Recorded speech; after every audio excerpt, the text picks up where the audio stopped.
All right, thank you very much. Hello, everybody. It's your good friend Pozzible here, and I'm joined with Joe Hello.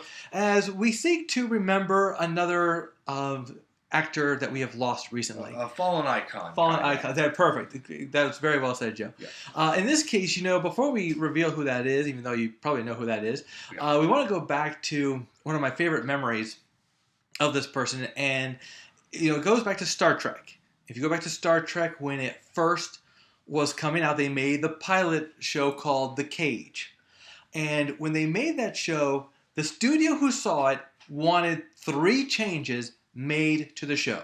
The first was you replaced the lead character, the lead hero, which they did. William Shatner got the lead part as Captain Kirk. Secondly, you get rid of the female second in command, the female first officer. This was still back in the 60s. And the women's movement was still pretty fresh, so the idea of having a woman in such a high level of authority was pretty unheard of back then. Third thing, you get rid of the pointy-eared guy. And luckily for us, Gene Roddenberry and all the other makers of Star Trek didn't listen, and they kept Leonard Nimoy as Spock. And recently, Leonard Nimoy has passed. Now, from what I understand, he's been battling this lung problem for quite a long time now. Yeah. And a lot of people were saying that he's been saying goodbye on Twitter for a long time. We just didn't really notice it. He's actually quite the poet. He is. He was at Phoenix Comic-Con. Yeah, 2011. 2011. And you know what? I was still very green in terms of Phoenix Comic-Con, so I did not get to attend his panel. Were you there? No, I didn't go to that one. From what I understand, he did read a poem and that, took some question and answers. But now Joe and I are here to discuss our favorite memories with this guy.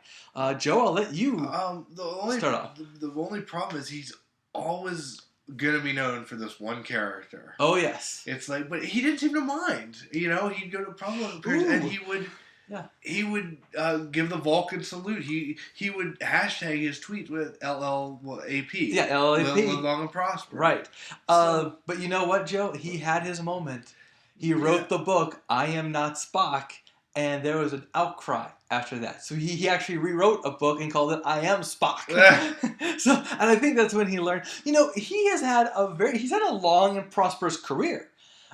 In front of the camera and behind the camera. Yeah, I know more actually behind the camera. Yeah, you know where he actually got his start from? His parents. No, before in acting. Sorry.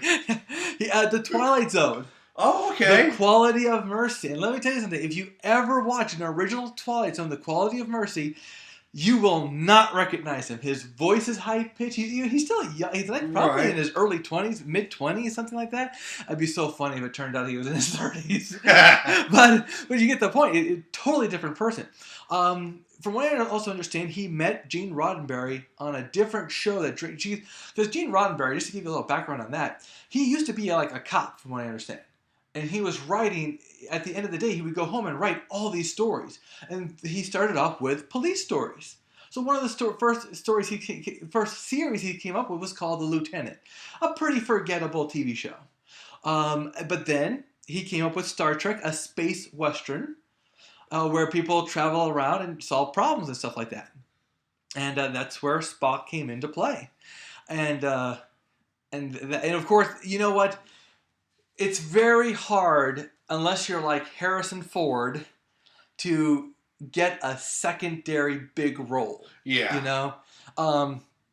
Even today, just to give you an example, even Matthew Perry acknowledged that he would never again have the level of success that he did with Friends.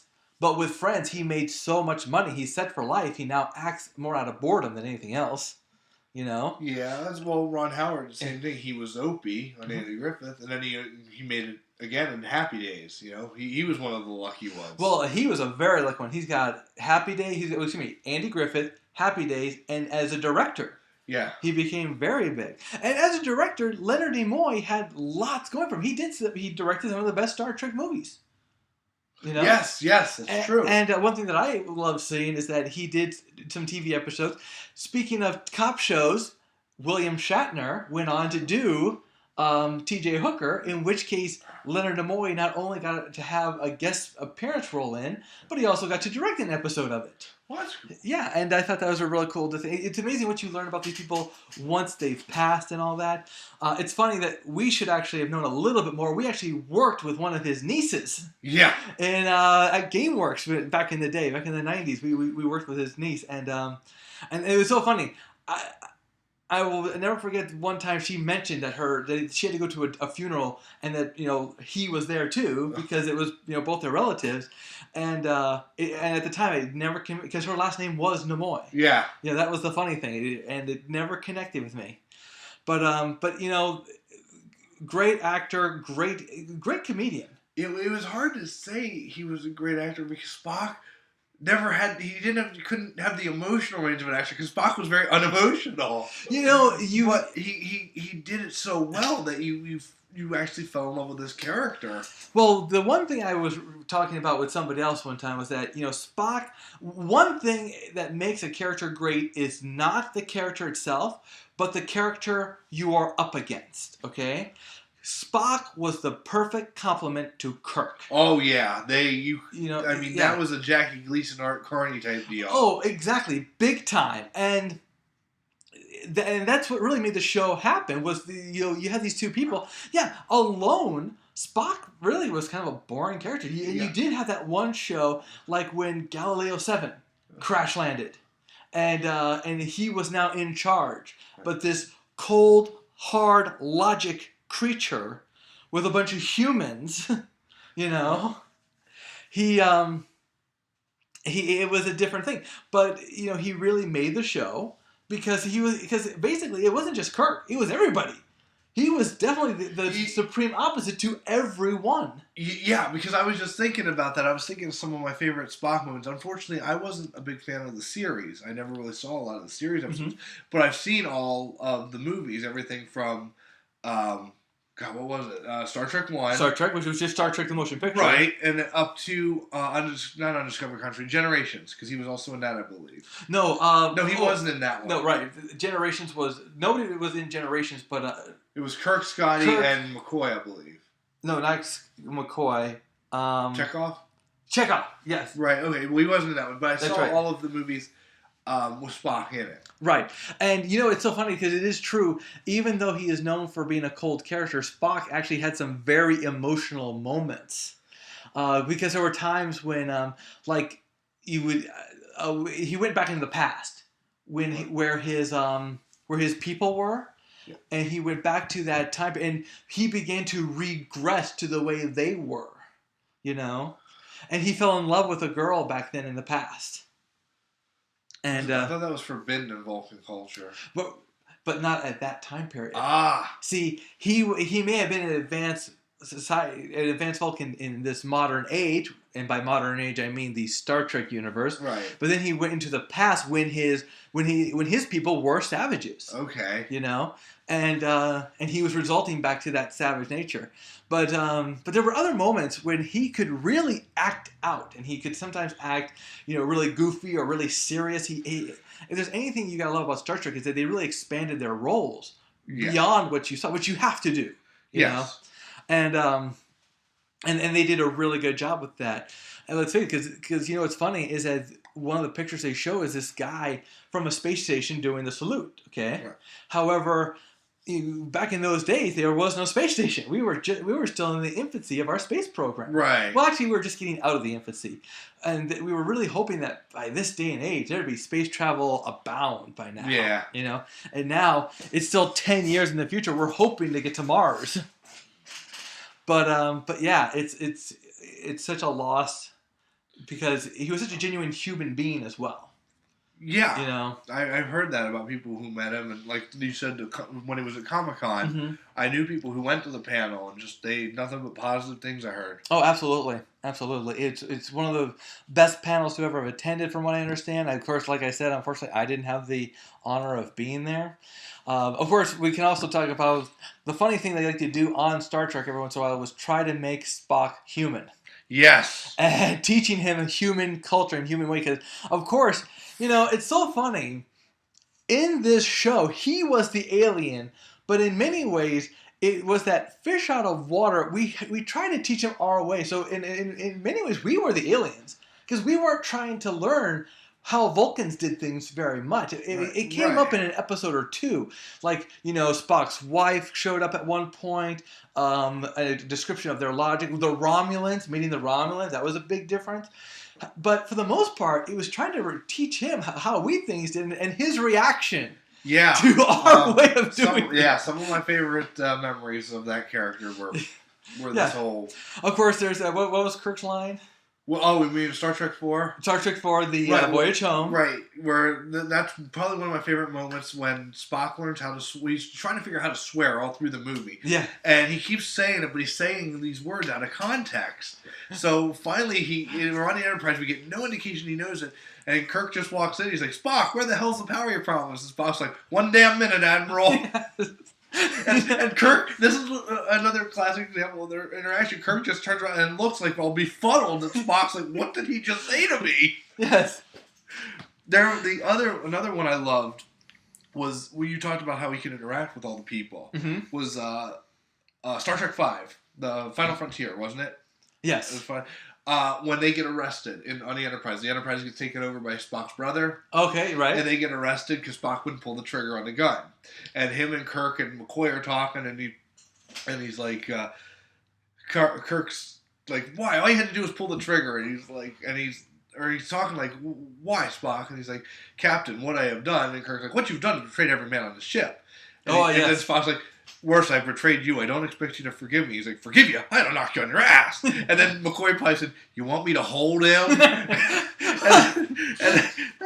and Kirk was like all high energy, and the other two were just so unemotional. Right. And that's the other part. When it comes to Star Trek, we always think of the duality between Kirk and Spock, but there's also, it was really a trifecta. Yes. You had Spock, you had Kirk, and then you had the Doctor. Right. And the three of them. Yes, because McCoy and Spock, the banter between them two was almost as good as... absolutely. And actually, I think it was better than Spock and Kirk. Yes. Spock and Kirk worked well together, but it was Dr. McCoy and Spock that I really loved because they really didn't get along. Right. And, because Spock was so emotionless. Right. And like the Star Trek 5 at the beginning when they're camping and they're trying to sing row, row your boat. Okay. And they were going to do it as a round, so Doctor started off, and then Kirk goes, they point to Spock, and he doesn't sing. They're like, why didn't you sing? He's like, I was comprehending the meaning of the words. And McCoy's like, it's a song, you green-blooded Vulcan. Yes. You sing it. The words are important. And he's like, what's important is you have fun. And Spock's like, oh, I am sorry, Doctor. Were we having fun? And McCoy's response is, God, I liked him better before he died. That's right. That's right. Because that was the funny thing. When Spock died, who did he mind meld with? McCoy! So McCoy, yes. so McCoy actually had Spock's mind in his. Right. Well, that was also one of the freakiest moments when McCoy, in the search for Spock, when McCoy took Spock's position at one point. Kirk asked him to set something up, and then you could have sworn, I think it was Leonard Nimoy's voice, but he said, Captain, we are approaching this and this, and Kirk looks at him, and then you hear McCoy's voice saying, how'd I do? Yeah, I remember that. He goes, that was pretty good. And, but yeah, this is such a classic show. It's one of those forgotten shows. In some ways, to be honest, Star Trek is our answer to Doctor Who, And Doctor Who was able to come back, but they kept the same basic storyline of a guy traveling in a TARDIS, solving these problems, going through time and space, and that's what these guys did. Yeah. They really didn't go through time too much, I don't think. No, they had their moments. Yeah, they had their moments. They had their time travel moments there, yeah. When, one time they were in the 60s when they were launching a satellite, and one time they were back in World War II. They went back there, I think, once or twice, actually. And, of course, you always got to hide the Spock ears. Yes. What's funny is, according to this one article I just read, the Spock ears came from Gene Roddenberry, and he wanted to give him a look that was out of this world. And it was always fun to see him back in the past when he had to wear the chook over his ears to make sure he hid them. Or again, like I said, I only saw the movies of Voyage Home, where he had to rip off part of his robe and wear it as a headband. Yes. Luckily, it was the '80s, and you could get away with something like that back then. Yeah, but even though he's still wearing the robe, he still looked like he was out of place. Well, you definitely get that feeling. The one thing I also hear about is that the Vulcan neck pinch was something Nimoy himself actually came up with, because he wanted a non-violent solution to problems and to violence and stuff like that they would come up with. Yeah, I've heard that. And those kind of ideas are just awesome. You hear all these stories. The other story I do remember, and this is one story that if you look this up, you'll hear this almost all the time. If you ever see William Shatner and Leonard Nimoy together, the one story they love to tell the most involved Kirk and his dogs and Nimoy's bike. Okay, see, back during the filming of Star Trek, the TV show, they would call lunch, and of course they had to rush over to the commissary to get their lunch if they wanted to eat. So Nimoy came up with a brilliant idea. He decided to get a bike, okay, so that he could bike over. Well, William Shatner was a little jealous of that, so one time I think he actually locked up Nimoy's bike. So the next day, Nimoy brought his bolt cutters. And so, not to be outdone, William Shatner decided to take the bike and put it in his cabin, or his trailer, where his Doberman pictures were. So Leonard, realizing what happened, goes into his trailer to get the bike, only to be met by his dogs. Okay, who, of course, being Dobermans, were very, very protected and probably didn't care that this stranger just walked into their master's trailer. And so he actually got some snips, from what I understand. Wow! And of course, William Shatner said they're love marks, they're showing their love for you and everything. And Leonard Nimoy is like, no, this is proof that he is not a nice guy. But there are so many pictures of these guys getting along, and they did so much together even afterward. Like I said, Leonard Nimoy guest starred on T.J. Hooker. Right. He directed T.J. Hooker. Of course, the numerous documentaries that were done. One of my favorite ones, I forget which one it was exactly, but William Shatner comes out and Leonard Nimoy comes out, and they introduce themselves to each other, but of course they're laughing that these two guys from back in the 80s or 90s have to introduce themselves. Of course, all the movies they've done. And of course, William Shatner, very nice tweet upon hearing about it, saying, I loved you like a brother. Yeah. You were very special to me. We'll miss your humor, your caring, your intelligence, and your capacity to love. Well, I know one person that didn't think those guys were that caring. Florence Henderson. Really? Of the Brady Bunch. Because I heard a story where Brady Bunch was shot in similar proximity to Star Trek. So sometimes Florence Henderson would have to go to makeup, and she'd sit in a chair between Leonard Nimoy and William Shatner, and she said neither one of them ever said a word to her. Oh.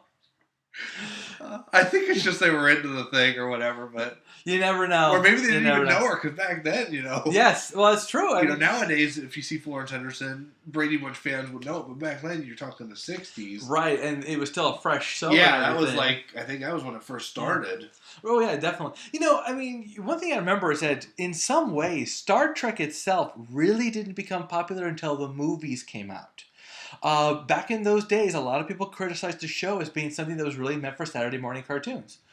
Speaking of which, that's one thing that people always forget. They remember the original show. Right. They remember the movies, but they don't remember the cartoon. Yes. The Star Trek animated series that came out. I remember seeing that. Didn't really care for it that much, but I remember seeing the one where Spock goes back in time. He's on Vulcan, and he runs into his younger self. And he has this choice of... And at that point, the young Spock has a choice of either being more human or more Vulcan. And it's because of this interaction that Spock decides to be more Vulcan. Mostly because he saw them use the neck pinch, and he's like, I want to be able to do that to people. So even typical child response to that. But that's one good example of what you hope. You never really know what goes on behind the scenes. Right. We're hearing more and more about what was more like between William Shatner and George Takei. Right. Than these. But of course, I'm hoping that during this passing, we'll be more speaking about what the friendship that they had and what Right. moments they were, as opposed to the more disagreeable moments with like involving Leonard Nimoy and his bike, and some dogs. But I mean, they were meant as a joke, so. Exactly. Well, it's hard to say. I mean, it might be one of those things where when you look back on it, you laugh. Yes. But who knows what was happening at the time? But of course now we lost another Star Trekker. Another Star Trekker boldly goes where No Man has gone. Where everyone has gone before. No man has come back from before. Well, we're not going to get into detail about that. Okay. The point is we've lost. McCoy was the first one to go. McCoy was the first. Scotty, and Spock. And then Yeah. Gene Roddenberry, the creator, also we lost. Exactly. So, I still remember Scotty's passing, because I remember hearing, we had a radio going. That was when I first was at the job I'm at now. Oh, okay. Yeah, it was, I believe it was back in 2005. Okay. Yeah, it was like summer of July of 2005. Right. And I remember I think I was in an auditorium. And I remember we had the radio going. I heard it. Right, we were sad. I heard about Spock's passing by my sister. She walked in one day and said, "By the way, Nathan, have you heard?" And I was in the middle of house cleaning at the time, and she's like, "Spock died." And it actually didn't hit me that badly because I had heard 2 days before his passing. Yeah, he was hospitalized. Right. So my first indication was, well, okay, is this really it or? Yeah, I wasn't sure. I was like, I didn't know what happened. I didn't read I was just like, oh man, I hope he's all right. And I got up the day he died, and I first thing I do when I get up is I check my phone. I look at Facebook and Twitter, and I jumped on Twitter, and my wall was just like my feed was all tribute to Leonard Nimoy. Oh, absolutely. And even I mean, I was never a big Star Trek fan, but I put my tweet out there. Well, he is one of the iconic moments of Star Trek. And I basically, I was like, you're gonna miss him. He added his era of awesomeness or something was always evident whenever he was on screen. Mm-hmm. Like, and when you saw Spock, you knew it was gonna be good. Yeah, exactly. And not just Spock, but Leonard Nimoy. Oh, absolutely, yeah. And I've seen a few things that he's done outside of Star Trek. Like he did a version of the Body Snatchers, where people fall asleep. It was with Donald Sutherland and stuff like that. I think I've heard of it. Yeah, it was a pretty good. He actually had a very small role in that, in comparison to what you would expect. Leonard Nimoy, we love him. He never really got out of this role, but you never get that. In my opinion, when you're an actor, your biggest hope is to have a role like this. If you can have like a Harrison Ford, 2 or 3 of those, right, that'll work too. But believe me, there will be scores of actors who will come and go that will never have this. Who will never have a moment like this, and this moment is what it's all about. And it's classic. Well, and it's so classic that, and the way we know it's enduring, it's one of those things they harp on when he's on The Simpsons. Yeah. When he had all those cameos, and I saw people remembering those cameos. For example, there's the one where Homer was the conductor. Oh, the monorail. Marge versus the monorail. Yes. Yeah. Mayor's there with Spock, and may the force be with you. And Spock. Or Leonard Nimoy, do you even know who I am? Yeah. And of course, he was about to commit suicide. And no, the world needs laughter. But of course, the ending was classic because Leonard Nimoy was like, "Well, my job here is done," and they're like, "What job? You didn't do anything." He's like, "Didn't I?" And then did he beam away? Yes, he beams away at that moment. Of course, there's also the moment where the X-Files crossover. He was at the end where people thought that Homer saw an alien. Oh yeah. And so they're like, the alien comes out every Friday night, and so we'll be there. And Spock was there, and of course, he's there as Leonard Nimoy, but the guy who's doing the hot dogs is like, "Hey Spock, what do you want on this hot dog?" He goes, "Surprise me." He's like, "Clump." So, but I mean, you wish him all the best. Full steam ahead as he goes on to the next adventure, as we like to say, and we'll miss him. Yeah, we will miss him. I mean, so yeah, it was heartbreaking. Mm-hmm. I mean, he was 83 years old, but it's just he was such an icon. Yes, exactly, and it's one of those things where best actor, best moment, best role. When those three things Right. come together. Because let's face it, we know several examples of actors who went into roles they just didn't fit in. Yes. And there are some actors who just get, people talk about that again. I hate to bring something, but Harrison Ford.